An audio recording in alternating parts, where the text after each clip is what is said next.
Now listen to this. This is mind-boggling. This is just too much. This hadith is too much. As in, it's so powerful. If you were to reflect on it, you should, maybe faint. When Allah loves a slave, He calls on Jibreel. Who's Jibreel? You know who Jibreel is? The greatest of the malaika, as far as Ahl Sunnah wal Jama'ah. The one whom when the Prophet ﷺ saw, he fainted alayhi salatu wasalam, because of his wings had covered the horizon. Jibreel, the angel who's responsible for the most virtuous thing, which is conveying the revelation from Allah to the messengers of Allah. Jibreel, and what do you know about Jibreel? Allah said, whoever is adu, whoever is an enemy to Jibreel, then Allah is the enemy to the disbelievers. Allah defended Jibreel in the Quran. Jibreel, the one who took the Prophet ﷺ in Al-Isra al-Mi'raj, in the ascension to the heavens. Jibreel, the malak, which we don't know what to say about, because of his honor and his virtue in the sight of Allah. Allah will call on him to share with him the love which He has for you. Allah doesn't need to do this. He could not do this, but Allah likes to do this, so He does it. He says, I love Fulan. Now I want you to think that Fulan is you. Whatever your name is, Ahmad, Mayroob, whatever your name is. Imagine Allah above the heavens, above the throne, in His greatness and His majesty, which is beyond our human comprehension, calls out to Jibreel to inform him that He loves you. And not only that, فَأَحِبَّهُ, then He commands Jibreel to love you also. So Jibreel now loves you. Allah and Jibreel love you. But it doesn't end there. Jibreel then will call upon the inhabitants of the sama. Who are they? All the malaika. How many? We can't even count. Trillions and trillions of malaika which Allah created beyond our, again, human comprehension. All of them are commanded simultaneously to love you. First Jibreel says, Allah loves Fulan, so now you have to love him. Then all of the angels in the heavens love you. Then Allah will place acceptance for you on earth. So people will love you. Not everyone. You may be saying, why do I have enemies? People who love the Sunnah will love you. The people who love Allah and His Messenger will love you. The people who are upon the correct aqeedah and methodology will love you. Other people may hate you because of a problem in them, not because of a problem in you.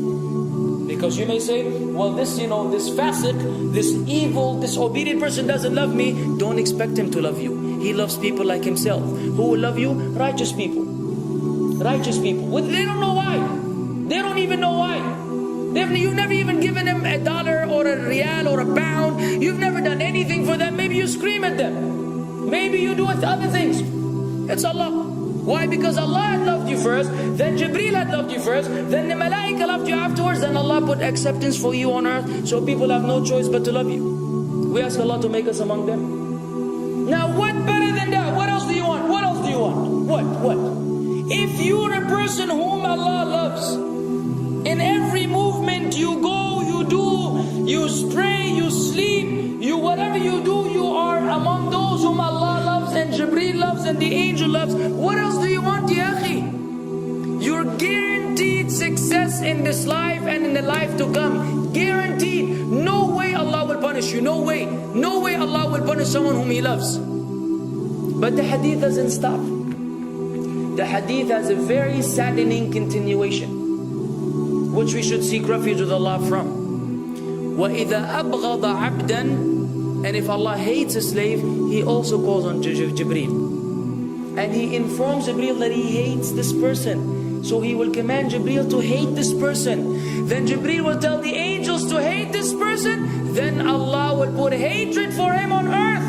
La ilaha illallah. Imagine you walking upon the planet, the face of the earth which Allah created, while Allah hates you, and the angels hate you, and Jibreel hates you, and the righteous people hate you. What a sad state for a human being. And ikhwan, we could be one of those as well. If you are prideful, arrogant, you are qualified for this hatred, because Allah does not love kulla mutakabbirin jabbar. Allah does not love the arrogant, the prideful. If you go against the sunnah, then Allah does not love those who go against the sunnah. If you don't observe taqwa, and you don't observe ihsan, and you don't observe tawbah and tatahur, then again we are disqualified. If you, many things which we can mention, many things which will bring about Allah's hatred and deprive us of Allah's love. It's a very sensitive situation, meaning right now, you have to be one of these two. Either Allah loves you or He doesn't. But there's always good news, even for those people whom we can be amongst. It's not too late because you're alive.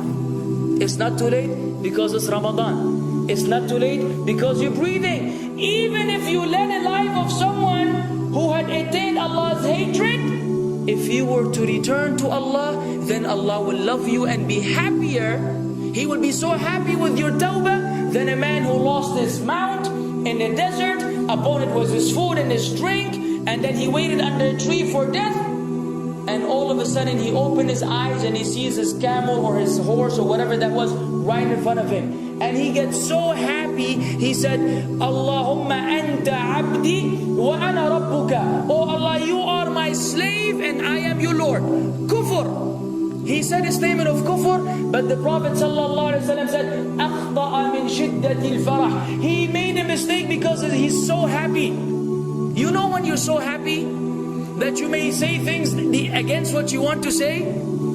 When you're so happy that you just, you say words that mean nothing to anyone, Allah is happier when you return to Him than that person. What else do we want? For how long are we going to stay away from Allah? For how long are we going to lead the life of the heedless?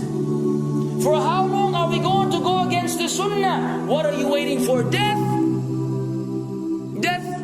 حتى إذا جاء أحدهم الموت قال رب ارجعون لعلي أعمل صالحا فيما تركت كلا. Until when death comes to one of them, you say, oh Allah, allow me to return so that I may do good in that which I left behind. And it will be said to him, no, it's only a word. إنها كلمة هو قائلها. It's nothing but a wish and a word he will have. It will not be fulfilled. Let us not wait for death, ya akhwan.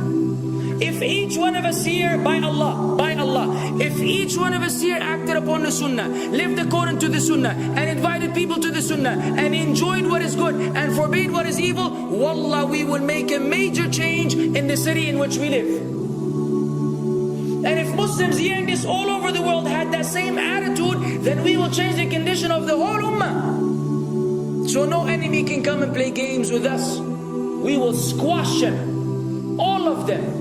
Because Allah will defend. إِن تَنْصُرُ اللَّهِ يَنْصُرْكُمْ وَيُثَبِّتْ أَقْدَامَكُمْ. If you aid Allah's deen, Allah will aid you and will keep your feet firm. But we don't even live according to the sunnah, let alone be given victory over the enemies. So we're being humiliated in everywhere we go in the world. So let us make that change. Now that Ramadan is here, now that you've been given this sudden inclination towards good, if we don't succeed, if we don't take advantage of this month, wallahi, we are losers.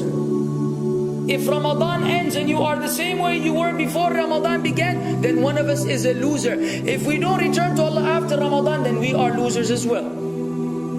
So tonight, bi'idhnillah, always on our mind, attaining Allah's love, acquiring Allah's love, fetching for the sunnah, and acting upon it whenever we're able to do so.